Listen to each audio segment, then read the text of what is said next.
os exhorto de aquí de la congregación Voz de Dios Nueva Generación, justo en el centro del estado de Nebraska, la ciudad de Omaha, una ciudad muy hermosa. Reciba un abrazo fraternal, muy lleno de amor, de parte de sus hermanos de acá de la congregación.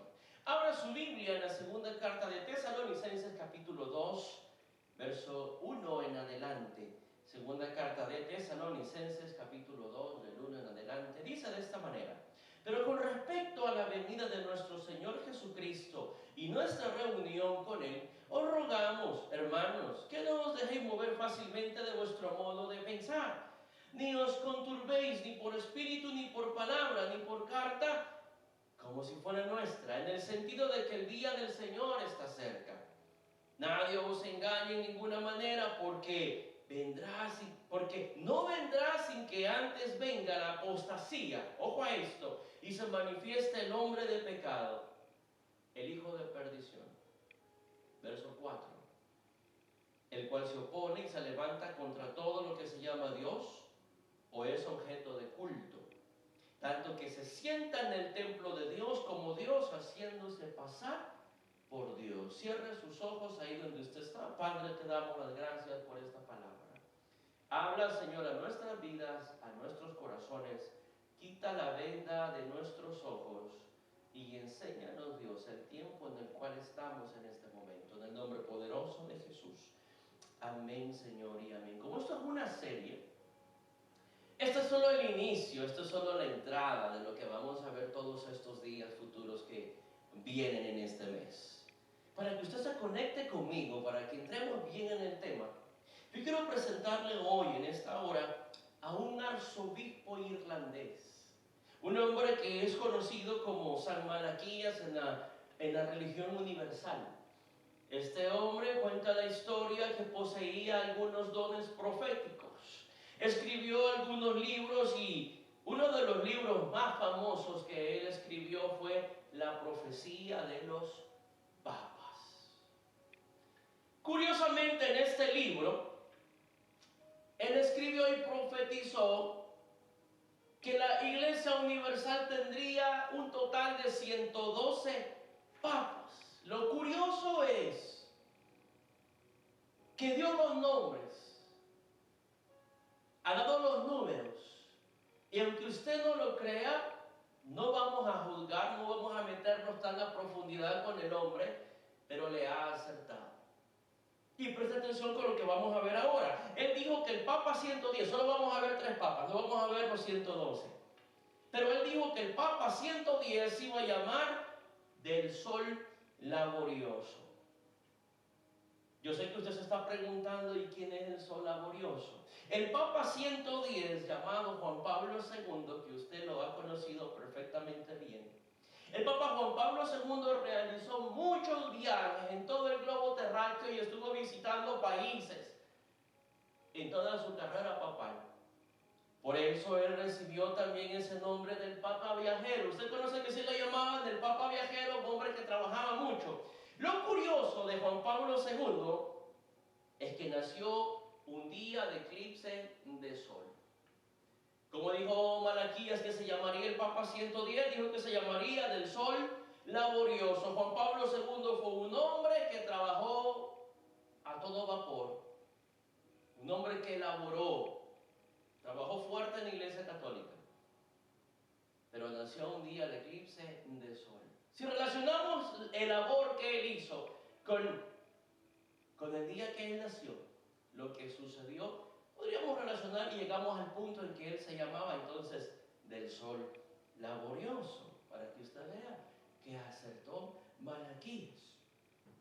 Pero dijo también que el penúltimo papa, que el papa número 111, se llamaría de la gloria del olivo. Perfectamente usted sabe quién fue el que siguió después de Juan Pablo II. Exactamente, él, el de la gloria del olivo.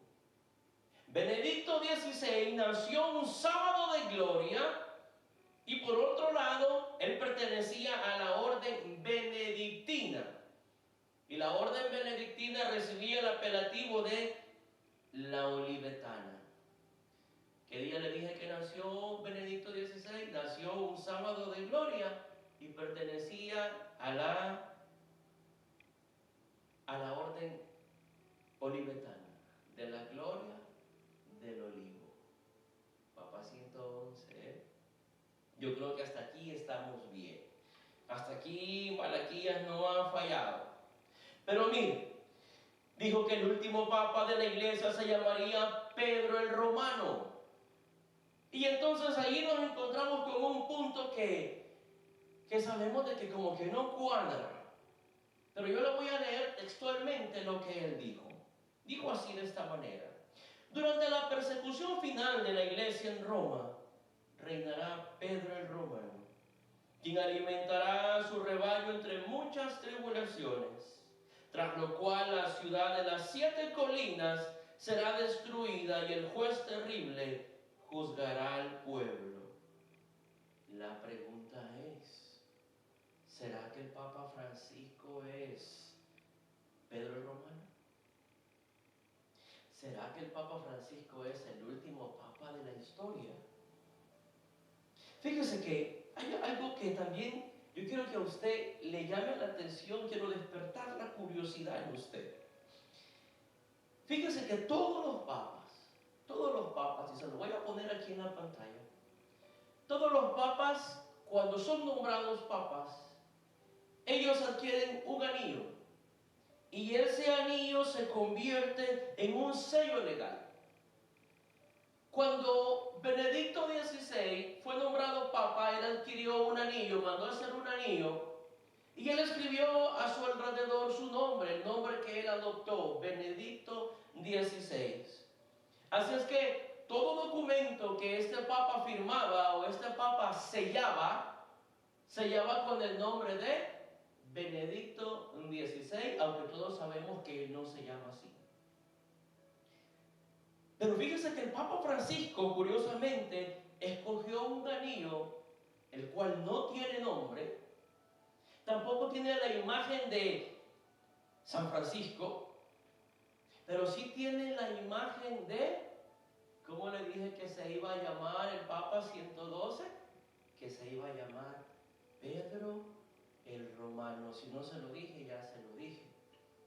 Pero Malaquías dijo que el último papa se iba a llamar Pedro el Romano.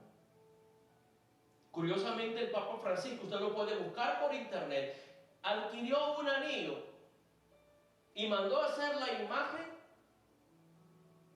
de San Pedro, como ellos le llaman, del apóstol Pedro.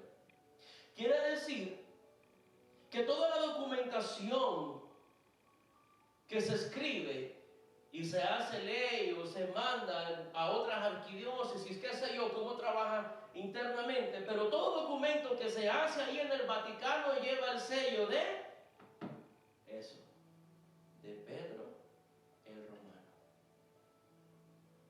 En realidad, cuando el Papa Francisco adoptó el nombre, usted lo puede buscar en Google, googleelo, no se la pasa todo el tiempo en Facebook o en las redes sociales, busque información. Pedro, el Papa Francisco, cuando adoptó su nombre de Francisco, él se puso Francisco del Pietro, que es italiano, Francisco del Pietro. Pasémoslo al castellano, él se llama Francisco Pedro. ¿Cómo dijo Malaquías que iba a firmar? Pedro el Romano. ¿Por qué? ¿A dónde se encuentra el Vaticano? Se encuentra ubicado en Roma, Italia. ¿Usted me está entendiendo? Entonces, son cosas que si fueran verdad, lo que este señor Malaquías, arzobispo irlandés, ha profetizado y se ha cumplido, déjeme decirle entonces de que el tiempo se nos está acabando, iglesia. Yo le traigo este dato que se maneja allá afuera, que es muy aparte de nosotros, porque tenemos las profecías más claras y que no fallan, escritas en la palabra de Dios. Usted puede encontrar tanta profecía escrita de los últimos tiempos y usted se ha dado cuenta que coma tras coma tras coma, palabra tras palabra tras palabra se ha venido cumpliendo. Quiere decir, iglesia, que si esto que yo le acabo de decir es verdad, entonces nos está quedando muy poco tiempo. Pero hay una cosa que nosotros no podemos negar, y es la operación diabólica mundial existente en la humanidad. Últimamente hay un espíritu que se ha metido en la gente, en la población, y este espíritu lo que hace es que se levanta en contra de Dios. Déjeme leerle en la Nueva Versión Internacional el mismo texto que acabamos de leer. Segunda carta de Tesalonicenses, capítulo 2, del 1 al 4, y para ustedes lo tendrán acá en la pantalla. Segunda carta a los Tesalonicenses, capítulo 2, del 1 al 4, en la Nueva Versión Internacional se lee de esta manera. Ahora bien, hermanos, en cuanto a la venida de nuestro Señor Jesucristo y a nuestra reunión con Él, les pedimos que no pierdan la cabeza ni se alarmen por ciertas profecías, ni por mensajes orales o escritos supuestamente nuestros, que digan, ya llegó el día del Señor.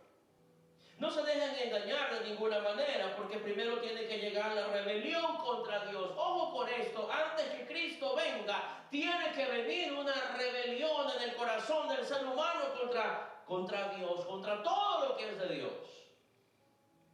Y manifestarse el hombre de maldad, el destructor por naturaleza.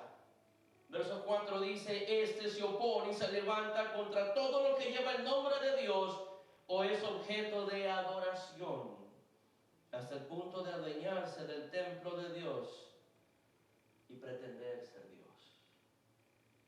Quiere decir, iglesia, de que antes de que Cristo venga, tiene que haber una revolución de maldad en el corazón del ser humano. Tienen que levantarse movimientos en contra de Dios. La palabra dice de que antes de que Cristo venga, tiene que manifestarse el espíritu del anticristo, tiene que brotar del corazón de las personas. Por eso la palabra dice, ¿encontrará fe el Señor cuando venga de regreso? ¿Encontrará fe Dios en la tierra cuando Él vuelva? ¿Cómo está nuestro corazón? ¿Cómo está el corazón de la iglesia en estos tiempos? Cuando usted pierde la fe, cuando usted renuncia al Evangelio, cuando usted comienza a enfriarse y comienza a alejarse de la casa de Dios, cuando usted comienza a ser partícipe de la corriente de este mundo y el enemigo logra su objetivo de enfriarlo a usted, de sacarlo de la casa de Dios, de dejarse de congregarse, cuando pone un espíritu de pereza, cuando pone un espíritu de aburrimiento en usted, cuando usted le da más prioridad a otras cosas, menos que a Dios, eso quiere decir que el espíritu de la apostasía, de la rebelión, está operando en el corazón suyo, iglesia. Y usted comienza a convertirse en un rebelde en todo lo que es de Dios. Y usted comienza a inventar argumentos para escudarse y tratar de salir limpiamente con sus excusas, cuando usted lo que está haciendo es perdiendo su tiempo en otras cosas. Dice de que antes que venga el rey, la iglesia tiene que manifestarse la iglesia. Antes de que venga Jesús, tiene que haber una manifestación en la iglesia. ¿Pero qué manifestación, pastor? Una manifestación genuina en su corazón de que usted ama a Dios y ama su obra.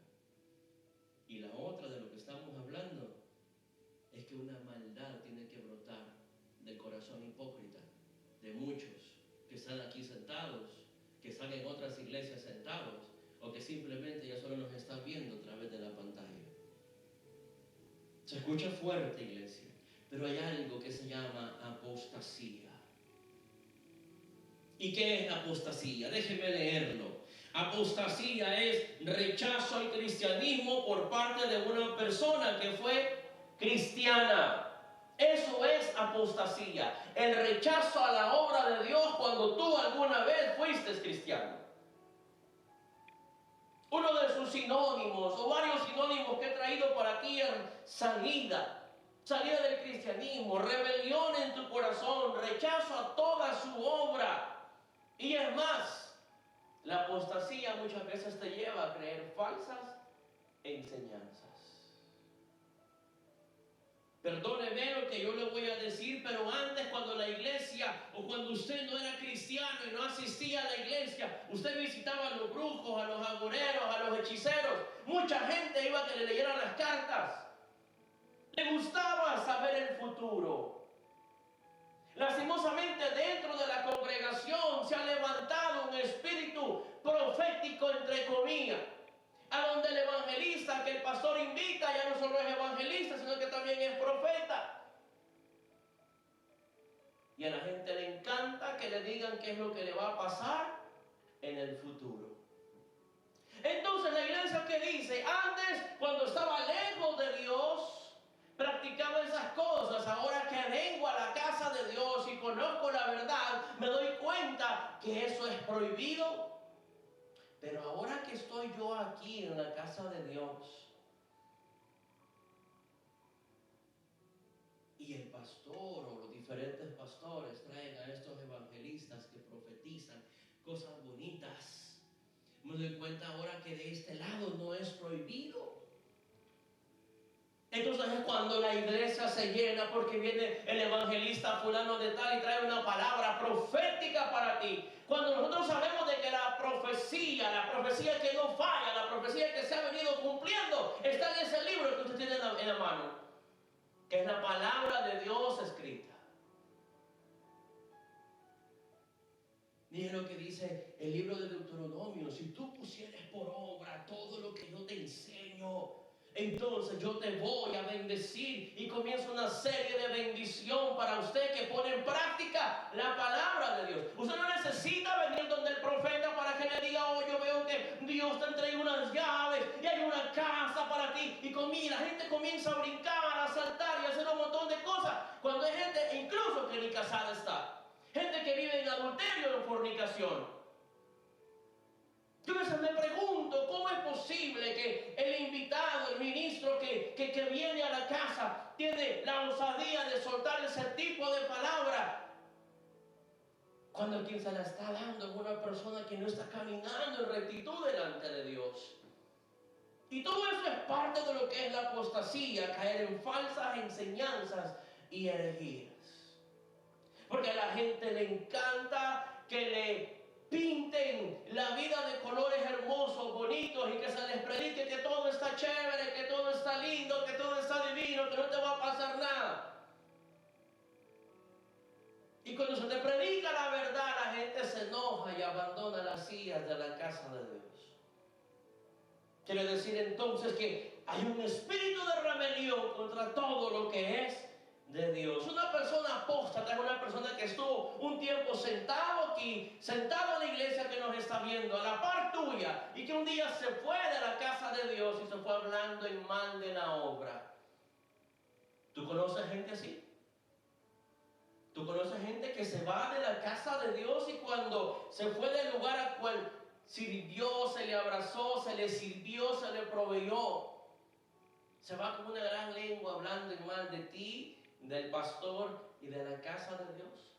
Eso es una persona apóstata.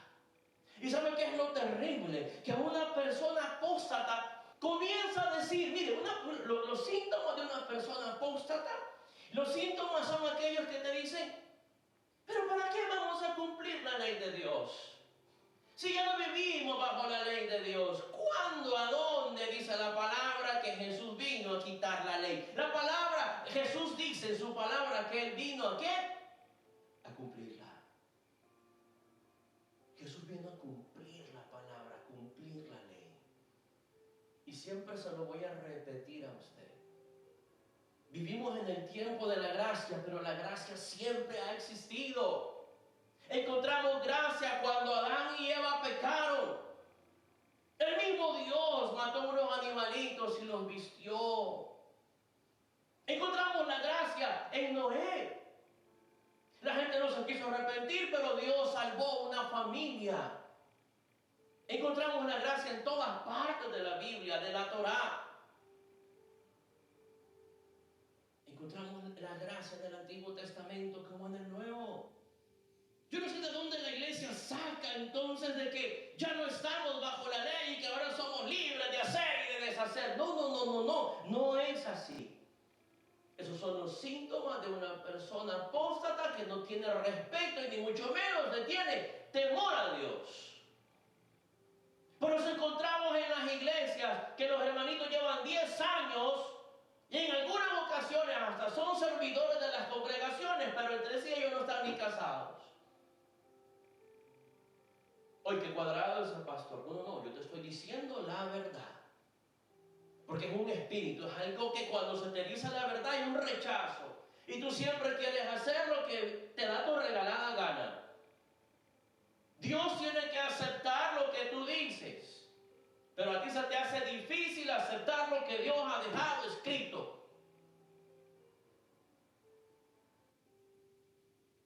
No escuchan los amenes, solo el de la televisión. Es una persona apóstata. Una persona apóstata es aquella que dice, no, ¿para qué vivir en santidad? Eso ya pasó de moda, ahora somos libres, podemos hacer y deshacer, vestirnos como queramos. No. La palabra dice que sin santidad nadie, bien conoce usted el texto, sin santidad nadie verá al Señor. Dios es santo, iglesia. Dios es santo. Y Él le dice a ustedes, sed santos porque yo soy santo. No, que el pastor Cuadrado, no, yo no estoy hablando de que si en tu casa te vas a poner un short o una camiseta o te la vas a quitar por el calor. Yo hablo de tu vida en santidad.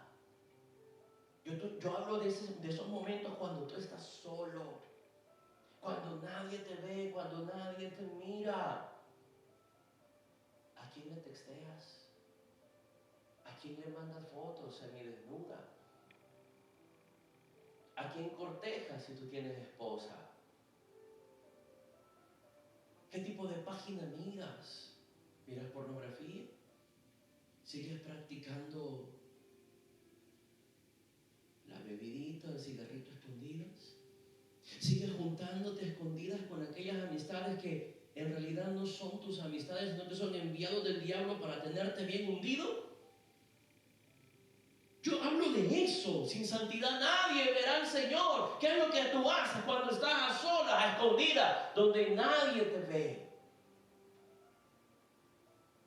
Aquí en la casa de Dios todos son santos. La gente que me está viendo, Dios mío, todos tenemos una aureola y unas alicas. Pero en la intimidad de tu hogar, en la intimidad de tu recámara, ¿quién eres? En lo profundo de tu corazón. Mire, una de las cosas con las cuales me he enfrentado es con este problema de la gente que no quiere casarse. Incluso por boca de otras personas me he dado cuenta que cuando yo he estado hablando e insistiendo en los matrimonios, cásense, a las parejas, cásense, he escuchado por boca de otras personas que me han ido a decir, pastor, ya no le diga nada a fulano ni a fulana porque ellos dicen esto de usted. Y usted se imaginará el tipo de boquita que se manejan contra mí como que si yo fuera el enemigo acérrimo de sus vidas. Mi trabajo es hablarte la verdad. Mi trabajo es decirte lo que Dios dice a través de su palabra escrita. Yo no soy tu enemigo.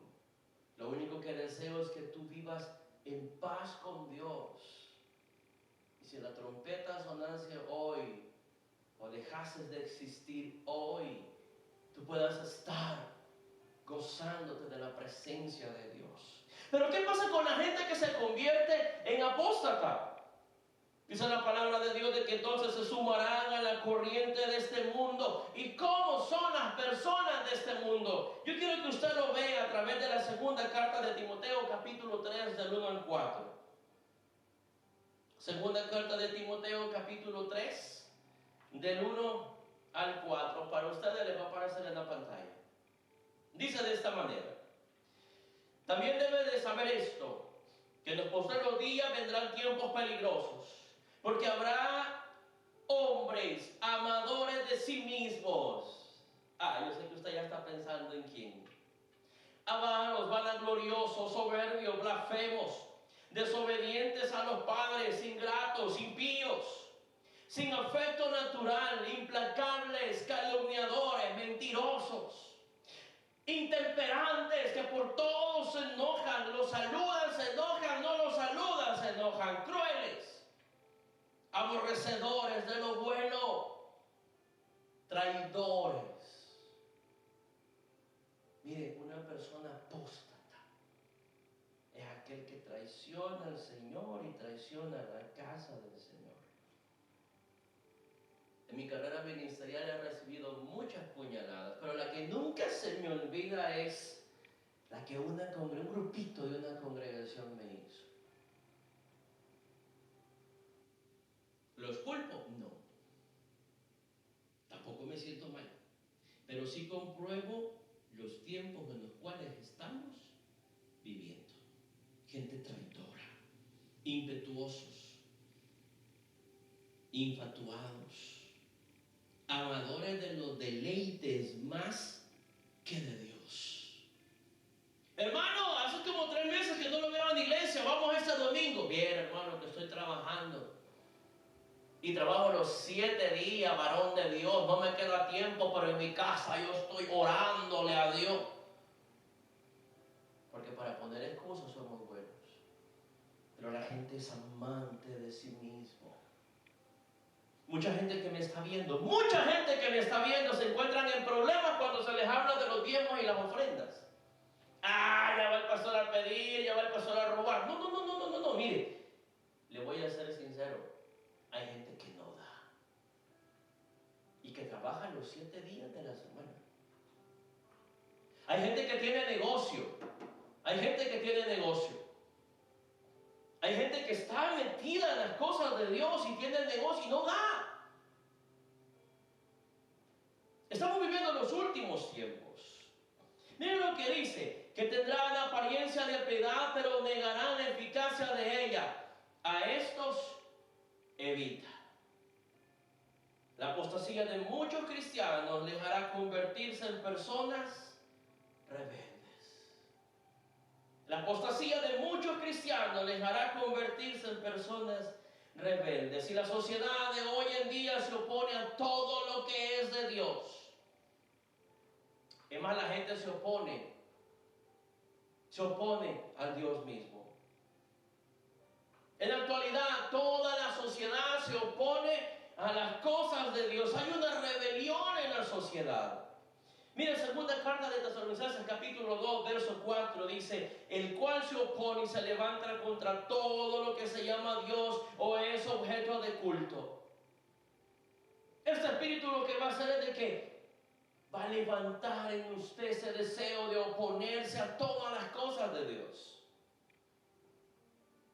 Y le diré que hay un montón de movimientos en este tiempo y que usted conoce, que se levantan y hacen manifestaciones y quiebran ventanas y le volquean a los carros y hacen tantas cosas exigiendo algo que va en contra de Dios. Y toda esta gente que usted conoce se opone a todo lo que es un culto a Dios. Se oponen a Dios mismo. Ellos sienten que la iglesia es el enemigo acérrimo a vencer. Fue el 26 de junio del 2015 que el presidente de esta nación abrió la puerta para un movimiento que está en contra de Dios,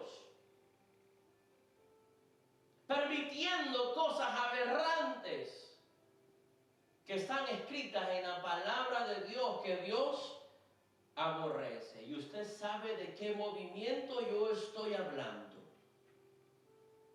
Y cuando este presidente abrió la puerta para ese movimiento, todos los países de Latinoamérica y alrededor del mundo adoptaron esa postura, al grado en que si la iglesia habla en contra de estos movimientos, el mismo gobierno, el mismo sistema trata de cerrar la iglesia, porque ahora es prohibido que usted hable de estos movimientos, pero ellos sí pueden ofender a Dios, ofenderlo a usted, ofender a la iglesia.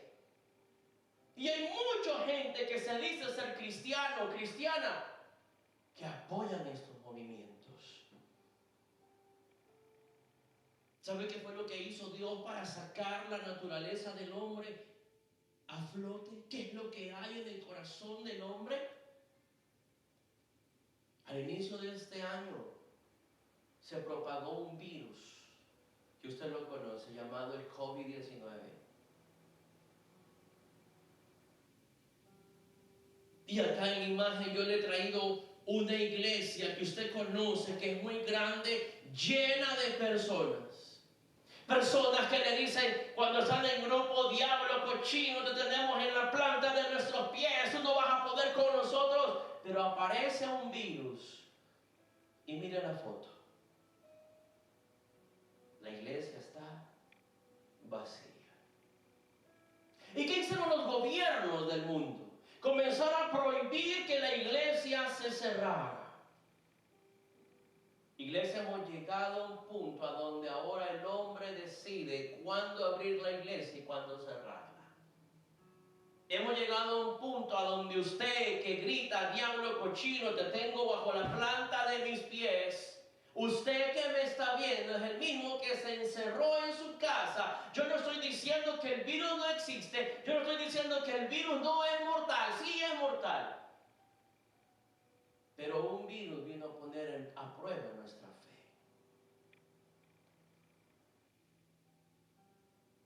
Le diré una cosa: voz de Dios nunca cerró. Creo que somos la única iglesia en esta ciudad que no cerró. Y soy una persona que a mí no me gusta hacer publicidad en las redes sociales, pero somos una iglesia que estuvimos donando alimento, apoyando a las familias económicamente, orando por la gente. Hemos salido a la ciudad y nos hemos dado cuenta de gente que no tiene nada que comer por el virus. Hemos llegado a las puertas de su casa y hemos entregado comida, porque voz de Dios nunca cerró. ¿Dónde está tu fe? ¿Dónde está tu fe? ¿Qué hay en tu corazón? ¿Hay rebeldía? ¿Hay temor? ¿Hay miedo? Muchos pastores me dicen: pastor, te vas a morir. Amada iglesia, eso no quiere decir que yo no tenga miedo. Todos tenemos miedo. Pero un día Cristo me llamó para ser un faro de luz en los hogares llenos de tiniebla. Y aunque tenga temor muchas veces en mi corazón, en mi carne como hombre, nunca he faltado a este lugar. ¿Qué hay en nuestro corazón? Yo estoy terminando con esto. El espíritu del anticristo está trabajando a todo vapor. México acaba de pasar una ley a donde se le prohíbe a los colegios cristianos, imagínense, a los colegios cristianos predicar la palabra de Dios. México acaba de pasar una ley a donde le dice a las escuelas públicas que no se hable de Dios en sus aulas. Todo esto es parte de un plan diabólico del espíritu del anticristo. Satanás quiere bloquear la iglesia, quiere bloquear todo lo que es de Dios para que la gente se acostumbre a vivir sin Dios. Y cuando ya haya logrado su objetivo, cuando la gente ya no conozca, cuando la gente ya se le haya olvidado el nombre de Dios, entonces aparecerá el anticristo, el hombre de pecado. Y cuando el anticristo aparezca, hará cosas maravillosas, hará milagros, habrá prodigios, habrá cosas sobrenaturales. Entonces la gente que se olvidó de Dios, al ver las maravillas que este hombre hace, o que este hombre va a hacer, la gente le rendirá adoración. Y usted me va a decir: pero pastor, yo jamás, nunca voy a adorar al diablo. Váyase conmigo a Apocalipsis capítulo 13, verso 4. Apocalipsis capítulo 13, verso 4. Porque yo sé que muchos en su corazón dicen como Pedro: yo no